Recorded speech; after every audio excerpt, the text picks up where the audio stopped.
le panel de ce matin a été très varié, mais principalement, à part la question de l'éthique d'une manière générale, qui est très très importante, indiscutablement, mais ça a tourné surtout sur la question de la télémédecine, qui est quand même une des techniques de l'e-santé, et avec les problèmes qu'elle pose aujourd'hui, et surtout liés au Covid-19, qui a obligé l'État à trouver des solutions pour pouvoir trouver une solution, en tout cas à la gestion à distance de cette problématique qui est énorme.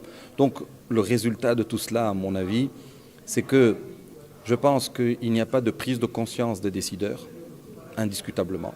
Ils sont out of, je sais pas, de tout, en fin de compte, parce qu'ils ne sont pas sensibilisés à ces questions-là. Ils gèrent du quotidien, ils n'ont pas assez de recul. Et le plus grave, c'est qu'ils ne sont pas poreux à ce qu'ils pourraient entendre ou avoir comme avis sur ces questions-là. Alors, quand on est décideur, on ne peut pas être spécialiste dans tous les domaines. Dans chaque domaine, il y a un spécialiste. Vous vous assurez qu'il n'a pas de conflit d'intérêts et par la suite, vous l'entendez. Ça, c'est absent. Moi, le dernier grand contact que j'ai eu avec un ministère de la Santé, c'était Sislim Chekr. Après, j'ai eu pas indifférent, j'ai dû en tout cas tirer une sonnette d'alarme.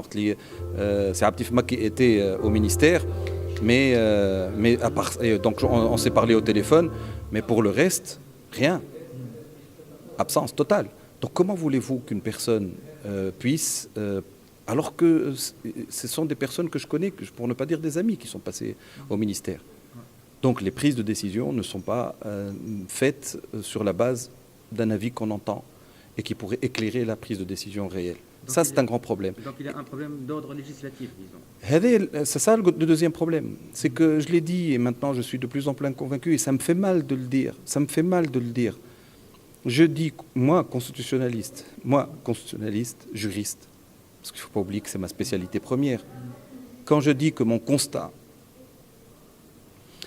est que Ben Ali a mis, Allah yarhamou, sur un billet de banque la mention État de droit, Dawlat al-Qanoun. Jusqu'à aujourd'hui, on n'est pas dans un État de droit. Parce qu'on a des textes, personne ne les applique. Et quand on demande à la justice de les appliquer, elle ne les applique pas. Et donc, on est dans un État qui n'est pas un État de droit. Ça résume tout, point barre. Je n'ai plus rien d'autre à ajouter. Le jour où les gouvernants, les citoyens, les magistrats respecteront les textes qui sont à appliquer, on deviendra la Suisse.